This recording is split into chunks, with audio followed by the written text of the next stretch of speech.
Nesta quinta-feira, a manifestação de um acordo de não persecução penal entre o Ministério Público de Sergipe e o delegado suspeito de dirigir embriagado e provocar um acidente no conjunto Augusto Franco, zona sul de Aracaju, no dia 29 de julho. Vocês lembram desse caso, né? Emitido pela Promotoria de Justiça de Acidentes e Delitos de Trânsito de Aracaju, o acordo define que as partes negociam cláusulas a serem cumpridas pelo acusado, que, ao final, será favorecido pela extinção da punibilidade. Em nota, o MP diz que, considerando que se trata de um crime cometido sem violência ou grave ameaça e com pena mínima inferior a 4 anos, requereu ao juiz prazo para ofertar ao condutor do veículo acordo de não persecução penal. Segundo a Companhia de Polícia de Trânsito, a CPTRAN, ele perdeu o controle, bateu em um carro estacionado e subiu no canteiro central da avenida. Depois colidiu em uma árvore. Não houve vítimas, apenas danos materiais. Na época, por meio de nota, a Secretaria de Segurança Pública informou que todos os envolvidos foram conduzidos à central de flagrante. Gente, eu quero explicar aqui para vocês entenderem o que é que acontece nesse caso. Houve um acordo de não persecução penal. Quem não sabe o que é um acordo de não persecução penal, eu vou explicar. É aquele tipo de acordo em que o Ministério Público, junto com o réu que está sendo julgado naquele caso, ele oferece um acordo para que o processo ele seja, na verdade, extinto ao seu final, desde que a pessoa que está sendo julgada cumpra determinadas condições. Por exemplo, o delegado terá a obrigação, por exemplo, de não mais se envolver em situações com bebida alcoólica, vai passar um tempo sem beber, vai fazer isso, vai fazer aquilo. O Ministério Público define uma série de restrições por um período, e se depois desse período todas essas restrições elas forem cumpridas pelo delegado, o que acontece?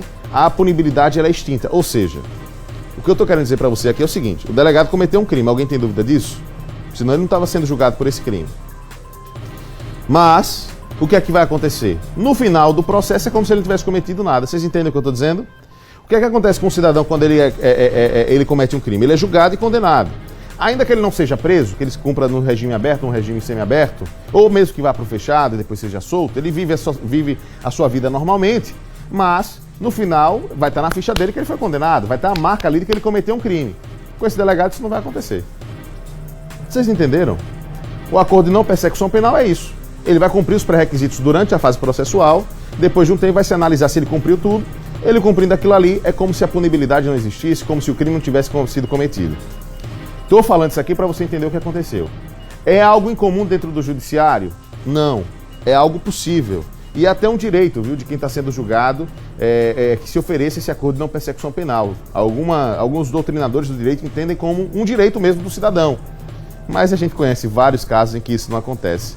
E ver isso acontecer com o delegado nos acende um alerta. Será que aconteceu só porque ele é delegado? E outra coisa, além da situação de estar dirigindo embriagado, além da situação de ter provocado um acidente, será que foi levado em consideração o fato de que ele fez isso com um bem público, com um carro que era oficial? Será que o Ministério Público levou isso em consideração para oferecer o acordo de não persecução penal? Porque o Ministério Público diz aqui que a pena máxima era de 4 anos. Mas por que crime? A nota não identifica qual foi o crime. Em qual crime ele foi enquadrado?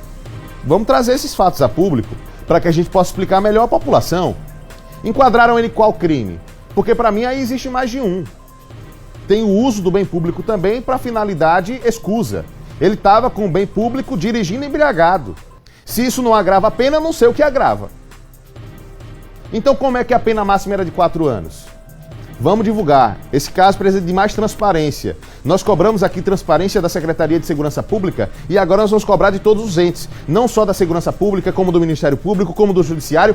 Todos os órgãos envolvidos na análise desse caso precisam ser transparentes. O que não dá é para um delegado pegar um carro público, um carro que é meu, um carro que é seu que está em casa, um carro que é nosso, que é da população, sair dirigindo embriagado, provocar um acidente, colocar pessoas em risco.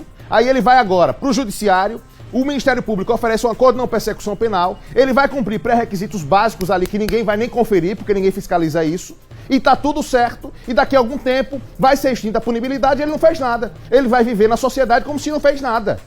E é assim, e é terra de ninguém, e não tem justiça não, e como é que funciona? É só assim?